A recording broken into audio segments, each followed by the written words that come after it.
गुरु महाराज सिखों के 7वें गुरु श्री हरराय जी के ज्येष्ठ पुत्र थे। उस समय हिंदुस्तान मुगल बादशाह औरंगजेब के अधीन था और औरंगजेब हिंदू और सिख समाज को मुस्लिम में परिवर्तित कर रहे थे और बहुत सारे अत्याचार उस समय के भारतीय समाज में हो रहे थे। आपने सुना होगा, इससे पहले हमारे सिख पंथ के 5वें गुरु अर्जुन देव जी को शहादत देनी पड़ी थी।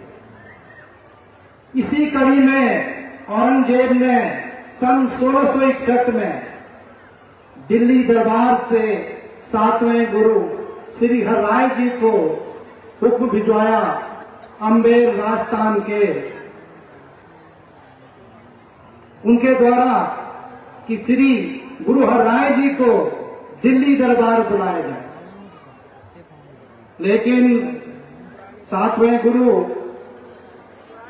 हरराय जी समझते थे कि दिल्ली दरबार जाना उचित नहीं होगा और वो औरंगजेब के षड्यंत्र को जानते थे।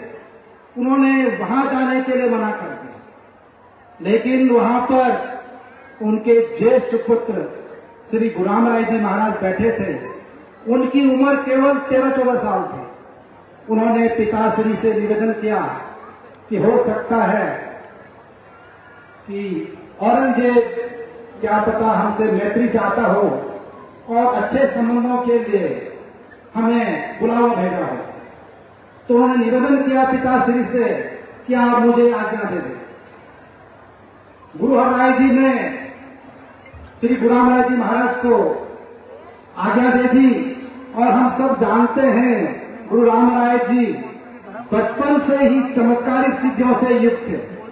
जब उनका जन्म हुआ तो उन्होंने स्वप्न में अपने पिताश्री को दर्शन दिए कि किस स्थितियों में वो हैं और किस तरह से उनका जीवन आगे बढ़ा।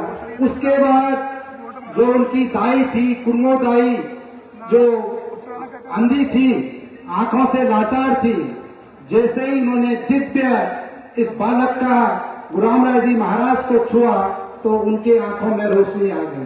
तो बचपन से गुरु महाराज ने चमत्कार सिखाने शुरू कर दिए थे। और जब दिल्ली दरबार के लिए, औरंगजेब के दरबार के लिए उनका रथ जुटा था, बल्कि इस पे बैल और घोड़े जुटे नहीं थे, तो रथ ने पूरे नगर परिक्रमा कर दी। तो ऐसे महापुरुष जो है श्री गुलाम राय जी महाराज हुए हैं।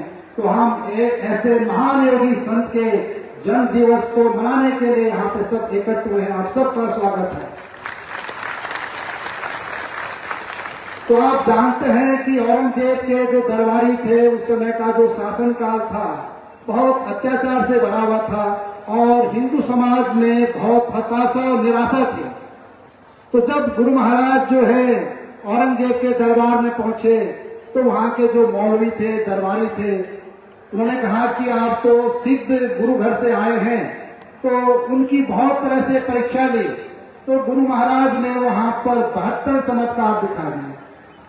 वो आप लोगों ने हमारी इतिहास की बुक, हमने उसमें सब उन 72 चमत्कारों का वर्णन किया है। आपको वो किताब हमारे दरबार मिशन ऑफिस से मिल जाएगी और उसको आप विस्तार से पढ़ सकते हैं।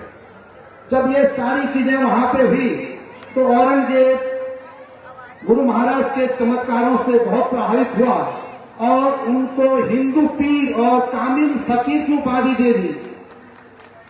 तो भारत के बादशाह द्वारा गुरु महाराज को इतना मान सम्मान दिया गया और उनकी सिद्धियों से, चमत्कार को देखकर औरंगजेब जो है नतमस्तक हो गया और उनको अपना गुरु मान लिया।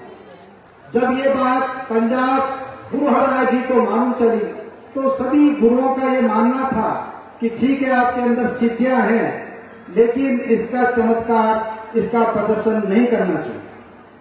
और गुरु महाराज को इन्हीं कारणों से गुरुगति नहीं मिली गई तो वो पंजाब छोड़कर इस दून घाटी में आ गए। इस दून घाटी में उन्होंने डेरा डाला, इसीलिए इसका नाम कालांतर में देहरादून पड़ा है। तो गुरु महाराज को देहरादून का संस्थापक ही माना जाता है। तो गुरु महाराज ने यहाँ पे तपस्या की इस भूमि को अपने तपोबल से सिंचित किया। और जब ये बात औरंगजेब को मालूम चली कि गुरु महाराज पंजाब से दून घाटी में आ गए हैं, यहाँ पे तपस्या कर रहे हैं, उस समय हिंदुस्तान छोटे छोटे रजवाड़े प्रोविंसेस प्रांतों में बटा हुआ था, जिसको बाद में हमारे गृह मंत्री आजादी के बाद सरदार वल्लभ भाई पटेल जी ने इनको एकत्र किया और उनको भारत में विलय किया।